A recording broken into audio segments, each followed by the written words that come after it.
Hello, my name is Roger Watson, and as you've seen, I'm the Editor-in-Chief of the Journal of Advanced Nursing and Nursing Open. I want to tell you something about the conversation. First of all, I should tell you that I have nothing to do directly with the conversation. I'm an academic, I work at the University of Hull, and I work along with colleagues at Wiley on the two journals that I've mentioned. But I recently used the conversation to publicise a piece of work that I co-authored and published in the Journal of Advanced Nursing. Coversation is essentially an online newspaper, and if you publish there, it's very successful in promoting your work. In fact, within 2 weeks, the article I published had over 9,000 reads. So I'm very keen on the conversation, and I think that people who publish in the Journal of Advanced Nursing and in Nursing Open could quite usefully use the conversation to promote their own work. So now that we've told you something about what the conversation is, I want to just take you through the website and show you how you use the conversation. I hope you find this useful. Thanks very much. The conversation is a website, and the easiest way to find it is to use Google. Open your web browser, type in the conversation. You can see I don't have to type it in because it's at the top because I've been looking at it already. Up it comes, you know you're there because you get this familiar logo and it comes up top. Click on that and this takes you to the landing page. This is the Conversation UK. Each of the landing pages is specific to the country where the conversation is being hosted. However, you can get access to all of the other articles through this page. The main articles are usually topical. I'm writing this at the time of the Rio Olympics, so you can see there's something on running there, and there's also other related articles about the maths behind the fastest person on earth, jogging can add years to your life, and how to find the best running style. So they bring together cognate articles. There are some interesting features here, little video embeds about one of the articles about repeating patterns by mathematicians that you can play with and keep running. Then there's a series of articles. They're usually written fairly recently, but they do keep up some of the articles from a few days ago. But you can find any article by searching for it, of course, using the search facility at the top. So let's have a look at something else that I found interesting a few days ago and see if it's still here. Yes, here it is.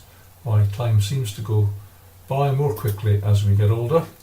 That interests me because I'm getting older, and it's an interesting piece, and you can see the sort of hallmarks of a conversation piece there, headed by a good header and a good title.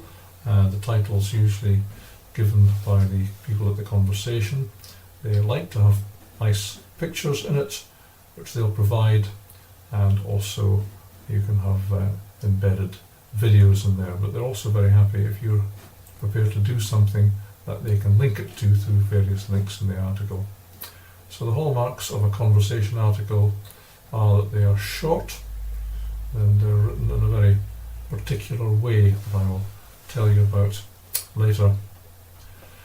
So I'll go back to the landing page. Everyone who writes for the conversation has to be an academic. In other words, your email address has to be that of a university.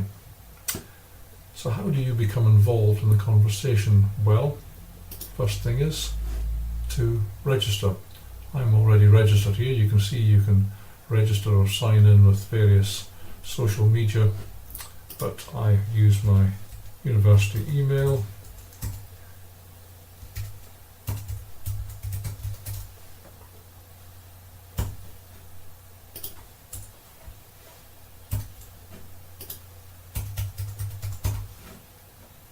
And sign in. And that was wrong.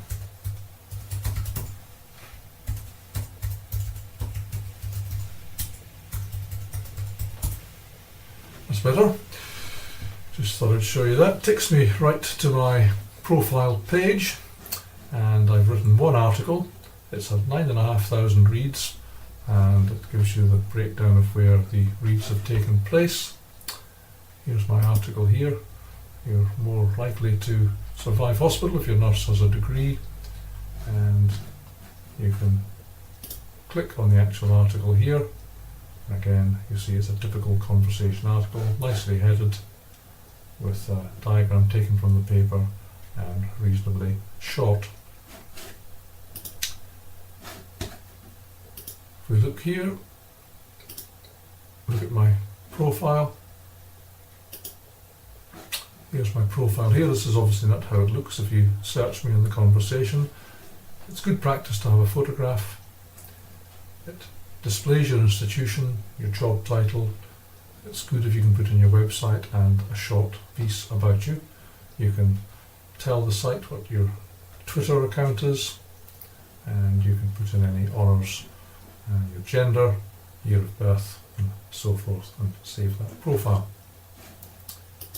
I'll go back again, back to my dashboard. So the dashboard has a list of all your articles. You can see I've only written one, but if you want to write for the conversation, what you have to do is to pitch an article. And over on the left hand side here, it's got how do I start writing, I submitted a pitch, what happens then, how do I handle requests for interviews and so forth, and any other questions which you can explore. However, if you want to pitch an article, this is the button here, pitch an article idea. You click on that and you think about the things that they're asking for. They're looking for stories that are timely, evidence-based analysis of issues making the news, such as new research, timeless, plain English explainers of complex issues. They love articles on 5 things about, for example, and an in-depth series or specials or regular hard evidence stories. So before pitching, please consider looking to see what they've already published on that. And they give you examples of good pitches, and I would strongly advise you to read these. These are successful pitches and they've been well written, and you can see they've got the feature of brevity and also clarity. So once you're ready, it says, are you currently employed as a researcher, or are you a student or a PhD candidate? You can write for the conversation if you're any of those things and you're affiliated to a university. So you click yes, I'm ready to submit a new pitch, and it asks you what's your story. So it asks you to tell the story in one sentence of 50 words. It asks you to tell them what the significance is in 100 words, and it asks you to write that in a way that would be interesting for non-academic readers. It asks you for any other key points. You don't have to give these, you've got 150 words to do that. And if you have any other multimedia like photographs, YouTube links, podcasts or illustrations, then you can tell them here. They ask you when it might be relevant. Mostly they'll be relevant now because you'll be writing about an article that you've just published or are just about to publish, and you can tick which of the sessions it's going to fall under, and then you submit your pitch. So I'm not going to do a pitch here because I don't have an article to pitch at the moment, but I'll tell you what happens once you've pitched an article. If you pitch the article, someone from the conversation, one of the editors, will get back to you very quickly, and it takes several times to have an article accepted. Don't expect to be accepted the first time you pitch an article, and they will give you reasons why the article may not be of interest. This can be a little bit upsetting, it can also be a little bit brutal, but in fact they're usually right. But let's assume that you get a successful pitch, and if you get a successful pitch, they will send you some information about how to write the article, and that's what we're going to take a look at next.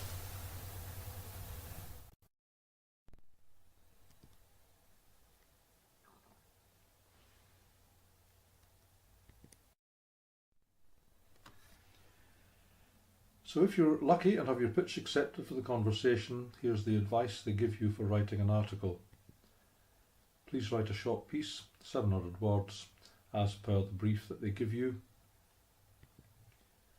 Please write for a general international audience. Assume the reader has no specialist knowledge of the topic. Assume a reading age of 16. Do start the piece with your main point, key finding, don't bury it in the penultimate paragraph. Answer the so what. Why would the general reader care about this topic? Avoid cliché. For example, don't start the piece by saying how often this topic appears in the media. For example, by saying hardly a day goes by without a headline about, and don't end with more research is needed or only time will tell. And avoid elephants in the room and tip of the iceberg. In fact, metaphors and similes are best used sparingly. Avoid backslashes between words and numbers. Avoid acronyms and abbreviations as far as possible, well-known ones like WHO and NICE accepted. Please avoid fancy words such as thus, therefore and moreover. Opt for simpler words such as so and also. Please use double quotes and single spaces between sentences. Avoid bullet points and numbered lists. Avoid using a date in the first sentence. For example, on 5th of March, France becomes the first country to. Please don't end with in summary or so to sum up.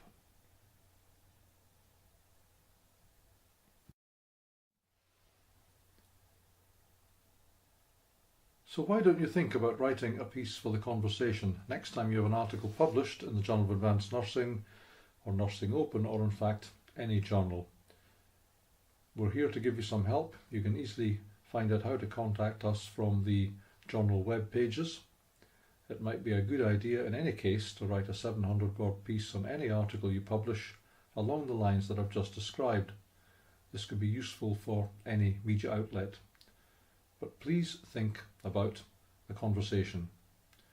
This is Roger Watson, the Editor-in-Chief of the Journal of Advanced Nursing and the Editor of Nursing Open. Thank you very much for listening.